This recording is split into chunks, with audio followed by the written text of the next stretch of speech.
রাস্তার কুকুর তো মানুষকে কামড়াবে, এটাই স্বাভাবিক। পাগল হয়ে গেলে কুকুর মানুষকে কামড়ায়, কিন্তু তাই বলে মানুষ কিন্তু কুকুরকে আসলে কামড়াতে পারে না। আসলে টয়লেটে বসে কন্টেন্ট করে শুয়ে শুয়ে ঘুমিয়ে ঘুমিয়ে রিভিউ করে আসলে উনি ভাইরাল হওয়ার চেষ্টা করেছেন। এবং হ্যালো, আসসালামু আলাইকুম, কেমন আছেন সবাই? চলে আসলাম আজকে আর একটা ভিডিওতে। 5-6 দিন ভিডিও করা হয় না। ইউটিউবে অনেক গন্ডগোল দেখছিলাম। ইউটিউবে দুই দেশের মুভি রিভিউর কমিউনিটির ভিতরে বেশ একটা গন্ডগোল চলছে। যাই হোক, সেগুলো নিয়ে লাস্ট টাইম আলোচনা করব।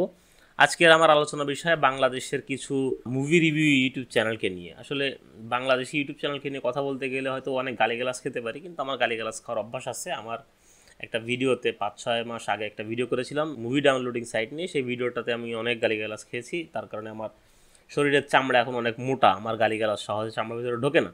তো যাই হোক, এখন আসি মূল টপিকে। আমি বেশ কয়েকটা ইউটিউব চ্যানেল, বাংলাদেশি চ্যানেল, সেইগুলোকে ফলো করি যারা মুভি রিলেটেড কথাবার্তা বলে বা মিডিয়া রিলেটেড কথা বলে, সাথে মুভি রিভিউও করে। মুভি রিভিউ আসলে বিষয়টা কি এবং তারা কি সঠিকভাবে সেটা করছে কিনা। আমি যদিও কোনো মুভি রিভিউয়ার না, আমি একজন ছোট কন্টেন্ট ক্রিয়েটার। মুভি ভালো লাগে, মুভি ভালোবাসি, তাই সেগুলো নিয়ে মাঝে মাঝে একটু কথাবার্তা বলি। আমার ফলো করা প্রথম চ্যানেল সেটি হচ্ছে একটি নিউজ পোর্টাল চ্যানেল, স্টার গল্প। স্টার গল্প সাবস্ক্রাইবার সংখ্যা 2.4 মিলিয়ন। তারা মূলত মুভি রিভিউ করে না, মিডিয়া জগতের তারকাদেরকে নিয়ে নিউজ করে। মুভি রিভিউ না, মিডিয়ার পেছনে লেগে থাকায় এই চ্যানেলের মূলত কাজ। টুকটাক মুভি রিভিউ করে, বাট কোন তারকা কি নিয়ে আলোচনা করলে মানুষ খাবে সেটা খুঁজে বের করে তার উপর ভিত্তি করে চমৎকার চমৎকার সব থাম্বনেল বানিয়ে ভিউ বাড়ানো। এবং মুভি রিভিউ চ্যানেল না বলে এটাকে ভাইরাল কন্টেন্ট চ্যানেল বলাটা আসলে বেশি ভালো বলে আমার কাছে মনে হয়।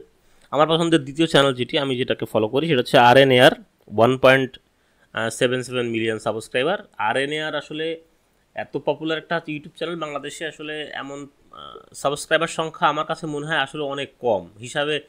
তার সাবস্ক্রাইবার 4-5 মিলিয়ন হওয়া উচিত ছিল। আসলে তিনি একজন ক্রিয়েটিভ কন্টেন্ট ক্রিয়েটার। আমরা যারা কন্টেন্ট তৈরি করি, এই টুকটাক ক্যামেরার সামনে এসে বসে 2-5টা কথা বলে চলে যায়, বা মুভি রিভিউ চ্যানেলগুলো যেগুলো সাধারণত ক্যামেরার সামনে বসে সরাসরি কথা বলে চলে যায়, সেরকম কিন্তু না। RNAR ফানি ওয়েতে যে কোনো মুভিকে বা যে কোনো মিডিয়ার কোনো ভাইরাল টপিককে কিন্তু তিনি আসলে প্রেজেন্ট করে থাকেন, যেটা আসলে অত্যন্ত ক্রিয়েটিভ একজন পার্সোনালিটি বলে আমার কাছে মনে হয়। এবং উনি রেগুলার ভিডিও করেন না, মাসে দেখা গেছে 2-3টা ভিডিও হয়তো বা করেন, তবে সেগুলো খুবই ক্রিয়েটিভ ওয়েতে উনি সৃষ্টি করেন। এবং মুভি রিভিউ তো করেনই, মুভিকে A to Z বিশ্লেষণ করার চেষ্টা করেন এবং বেশ ভালো কন্টেন্ট। আমার কাছে মনে হয় উনি বাংলাদেশের ভিতরে বেস্ট ক্রিয়েটিভ কন্টেন্ট ক্রিয়েটার।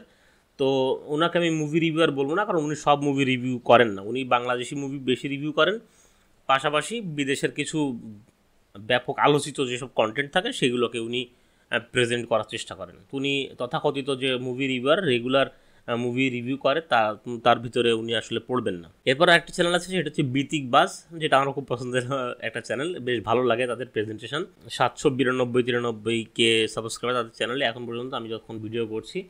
তো তারাও অনেকটা RNAR স্টাইলেই ভিডিও করেন, ক্রিয়েটিভিটিটাও অনেকটা RNAR কাছাকাছি। এবং তারাও কিন্তু রেগুলার ভিডিও করেন না, মাসে 2-4-5টা ভিডিওই করেন। এবং তারা একটা টিম 2-3 জন মিলে প্রেজেন্ট করার চেষ্টা করেন, এবং ক্রিয়েটিভিটি স্কিলও বেশ দুর্দান্ত। ওনারা আসলে মুভি রিভিউয়ার সেটা আমি বলবো না, কারণ ওনারা কিন্তু ভাইরাল কন্টেন্ট নিয়েও কথা বলেন এবং ভাইরাল কন্টেন্টগুলোকেও ফানি ওয়েতে প্রেজেন্ট করার চেষ্টা করেন। তো বিতিক বাস চ্যানেলটি আমার বেশ পছন্দের একটি চ্যানেল হলেও তাকে আমি প্রপার মুভি রিভিউ চ্যানেল হিসেবে আখ্যা দিতে পারছি না।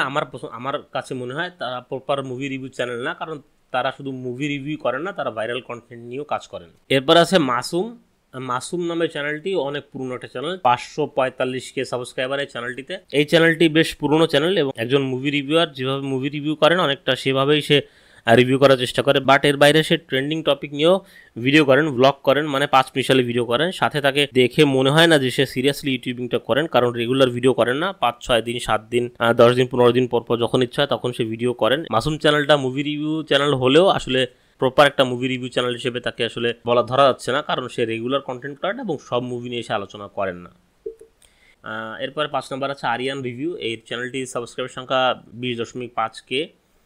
তো এই চ্যানেলটি আসলে মুভি রিভিউ চ্যানেল বলবো নাকি সাকিব রিভিউ চ্যানেল বলবো বুঝতে পারছি না। এই চ্যানেলটি মুভি রিভিউ করে এবং রেগুলার ভিডিও করে, কিন্তু বেশিরভাগ কন্টেন্ট যদি লক্ষ্য করা হয় তবে দেখা যাবে সাকিব কেন্দ্রিক।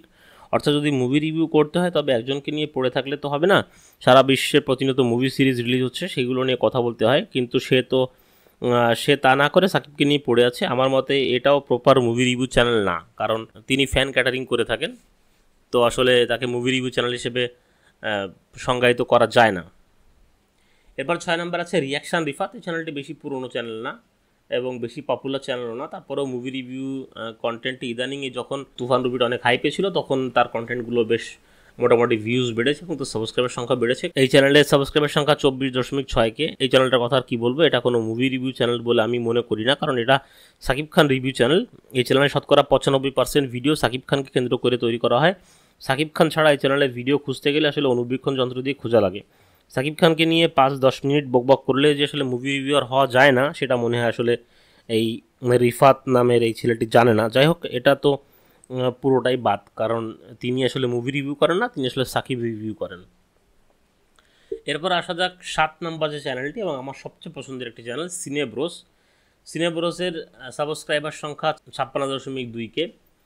একটা প্রপার মুভি রিভিউ চ্যানেল যেভাবে মুভি রিভিউ করে, এদের স্টাইলটাও তেমন। দেশি মুভির পাশাপাশি বিদেশি মুভি সিরিজ নিয়েও এদের চ্যানেলে প্রচুর পরিমাণে ভিডিও আছে। আমি 2 বছরের বেশি সময় ধরে এদের ভিডিও দেখি। যখন তাদের ভিডিওতে 80, 90, 100টা ভিউ হতো, আস্তে আস্তে তাদের ভিডিওর কোয়ালিটি এবং প্রেজেন্টেশন স্কিলও চেঞ্জ হয়েছে এবং সাবস্ক্রাইবার এবং ভিউও বেড়েছে। আমার মতে একটা চ্যানেলই হলো বাংলাদেশের একমাত্র প্রপার মুভি রিভিউ চ্যানেল। কিন্তু আমার বড় আফসোস লাগে, এখন তারা কেমন যেন ট্র্যাকলেস হয়ে গেছে। রিসেন্ট টাইমে তাদের বেশিরভাগ কন্টেন্টই বাংলাদেশ কেন্দ্রিক এবং আরও ভালো করে বলতে গেলে সাকিব খান কেন্দ্রিক হয়ে যাচ্ছে। আসলে বেশি ভিউ এবং সাবস্ক্রাইবার পাওয়ার আশায় আসলে এটা হচ্ছে কিনা বুঝতে পারতেছি না। আমার খুব পছন্দের একটা চ্যানেল থেকে এমন ভিডিও চাই না। একটা মুভি আসলে তার টিজার, ট্রেলার আর মুভি বা গান নিয়ে সব মিলে 3-4-5টা ভিডিও করা যেতে পারে যদি সেটা খুব বেশি ভাইরাল কন্টেন্ট হয়, কিন্তু এর চেয়ে বেশি করলে আসলে সেটা ফ্যান ক্যাটারিং করা হয়ে যায়। রাজভাইকে আমি কখনো দেখিনি, কোনোভাবেই চিনি না, তার ভিডিওই দেখেছি শুধু। এবং রাজভাইকে একটা রিকোয়েস্ট করবো যে ভাই আপনি আসলে এই কাজগুলো করেন না। 2 দেশের ভিতরে যে দ্বন্দ্ব চলছে, অরিত্র এবং আপনি যেভাবে একের ওপর এক জবাব দিয়ে যাচ্ছেন ভিডিওতে, সেগুলো আসলে করা ঠিক হচ্ছে। আমার মনে হয় আপনি ট্র্যাকলেস হয়ে যাচ্ছেন, কারণ তারা কি করলো না সেটা আমার দেখার বিষয় না। রাস্তার কুকুর তো মানুষকে কামড়াবে, এটাই স্বাভাবিক। পাগল হয়ে গেলে কুকুর মানুষকে কামড়ায়, কিন্তু তাই বলে মানুষ কিন্তু কুকুরকে আসলে কামড়াতে পারে না। অরিত্র বা ইন্ডিয়ান যে সমস্ত রিভিউয়ার যারাই আছেন না কেন, তারা যাই বলুক না কেন, জাস্ট ডোন্ট কেয়ার। অরিত্র আসলে কীভাবে যে ইউটিউবার হয়েছে সেটা সবাই জানে। আসলে টয়লেটে বসে কন্টেন্ট করে শুয়ে ঘুমিয়ে রিভিউ করে আসলে উনি ভাইরাল হওয়ার চেষ্টা করেছেন এবং বেশিরভাগ সময় মুভিতে উনি নেগেটিভ রিভিউ দিয়ে আসলে ভাইরাল হওয়ার চেষ্টা করেছেন, কারণ ওনার চ্যানেলের ভিডিও কেউ দেখে না, কারণ কোনো রকম ক্রিয়েটিভিটি তার ভিতরে নাই। ওনার থাম্বনেল থেকে শুরু করে ওনার প্রেজেন্টেশন স্কিল কোনোটাই ভালো না। উনি আসলে ওই 2-3টা নাম মুখস্থ করে রেখেছে মুভি ডিরেক্টরের, ওই টরেন্টিনো, স্পিলবার্গ, এই সমস্ত 2-3টা নাম ইউজ করেন মুভির ভিতরে এবং 2-3টা টার্মস ইউজ করেন যেগুলো গুগল থেকে সার্চ করে ওই মুভি রিভিউ করার আগে বের করে নেন খুঁজে। যাক, উনি নিজেকে বিশাল বড় বিশেষজ্ঞ মনে করেন মুভির, তো সেগুলো নিয়ে আপনারা আসলে চিন্তা করার দরকার নেই। আমরা আসলে বাংলাদেশি মুভি রিভিউয়ার কমিউনিটির ভিতরে আপনাকে সবচেয়ে বেশি পছন্দ করি।